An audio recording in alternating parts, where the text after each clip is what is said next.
In the 1990s, the current owners of the Court of Two Sisters restaurant did extensive research and discovered that this grave is the location of the eponymous sisters. They added the plaque you see. This is one of the Parlongue family tombs in this cemetery. Henri, or Henri, had several brothers, some of whom are also buried here. The restaurant lists the sisters' last name as Camors, though, not Parlongue. So why are they buried here? The sisters outlived all of their family, so it was a neighbor who helped ensure they were properly buried. Did he make a mistake?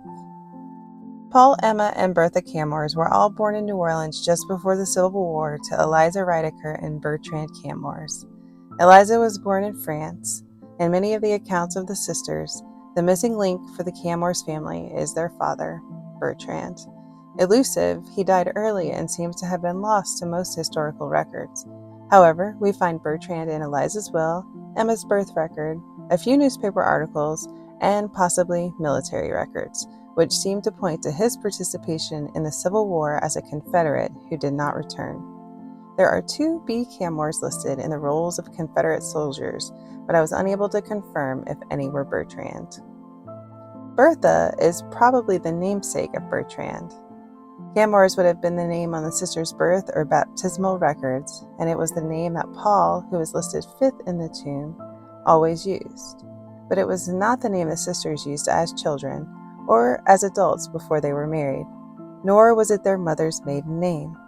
It was their father's name, but before the sisters were 10 years old, they had abandoned it. In the announcement for Paul's wedding in 1886, he is Camors, and Berthe, listed as one of his bridesmaids, is Parlongue. The announcement also mentions that Paul has worked for Henri for some years. Henri Parlongue Jr., who is listed 2nd in the tomb as H. Parlongue, was a successful tailor who worked out of several shops in the French Quarter. His mother seems to have died early, but we do have a record of her in a census showing that she was mulatto. Henri is listed as mulatto also until his mother disappears from the records. It is assumed she died, but we do not have a record for her death. From then on, he's listed as white, like his father, Henri Sr., whose grave is in a wall vault closest to Esplanade on the other side of this cemetery.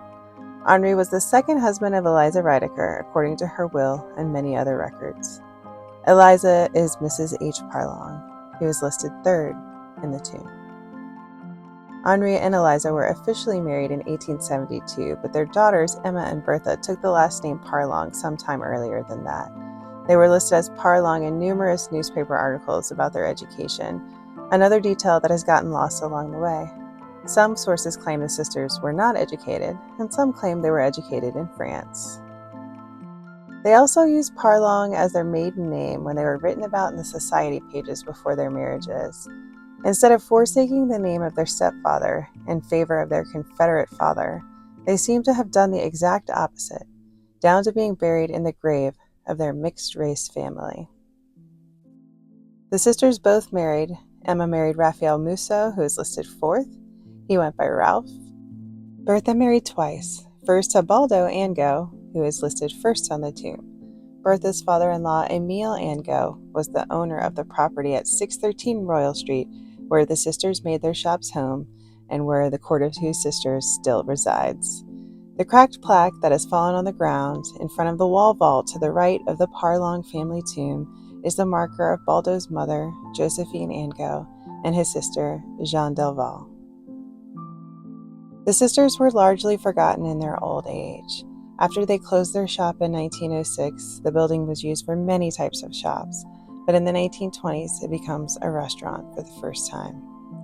They are buried here in St. Louis No. 3 with the Parlongue family, with whom they identified while they were living, even if they are remembered as Camors today.